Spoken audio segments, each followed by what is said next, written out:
What numbers are you looking at and do you take seriously in these final weeks? I mean, for example, one that's thrown around a lot is this congressional preference poll. The latest one from NBC shows Democrat control of Congress at 47, Republican control at 46.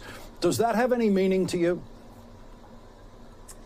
I will just say, Lawrence, standing in front of the White House, I am limited in what I can talk about today in the political context from the Hatch Act. But, what I know the president is focused on and what we're focused on are the numbers of how we're delivering for the American people.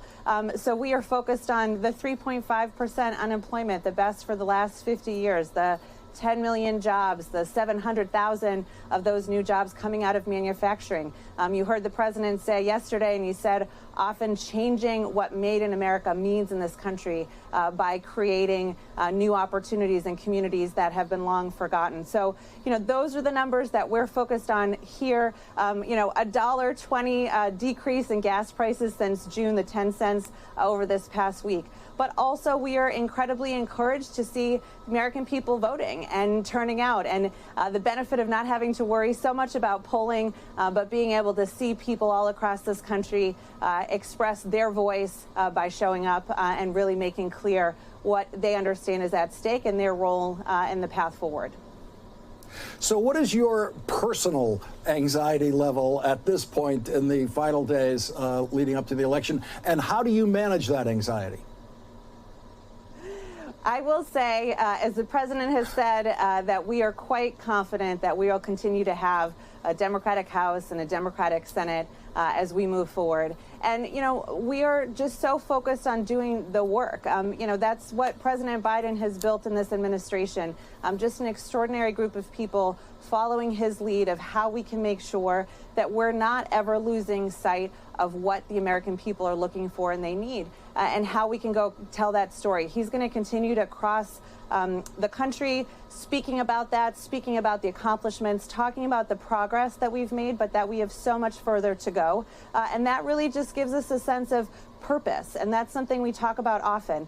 Purpose and progress, and knowing that there is a real contrast here in this country where that progress could be at risk. And so we're going to continue to stay focused on that and quite confident that we can tell that story and make sure that the American people understand the real impact. You know what it's like being in the Senate, talking about legislative bills, and how important it is to break that down and make it clear to people what's in it for them and why that really matters to them.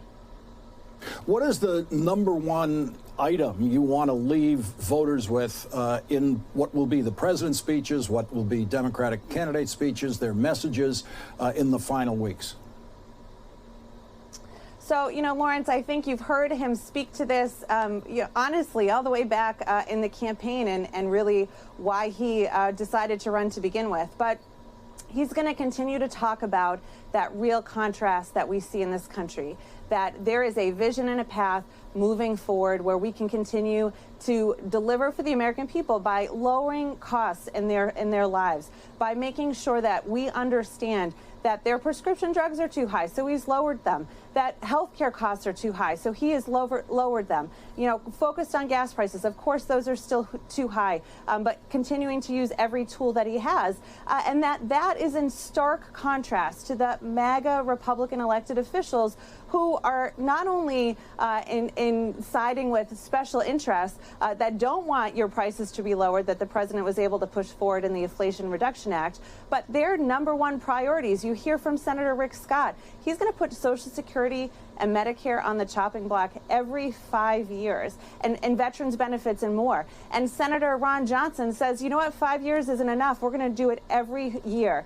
You have Senator Lindsey Graham talking about a national ban on abortion, something that is so unacceptable to the millions of people in this country that have had their rights taken away, a law that's been with us for 50 years. The president has been so clear that we need to codify Roe v. Wade.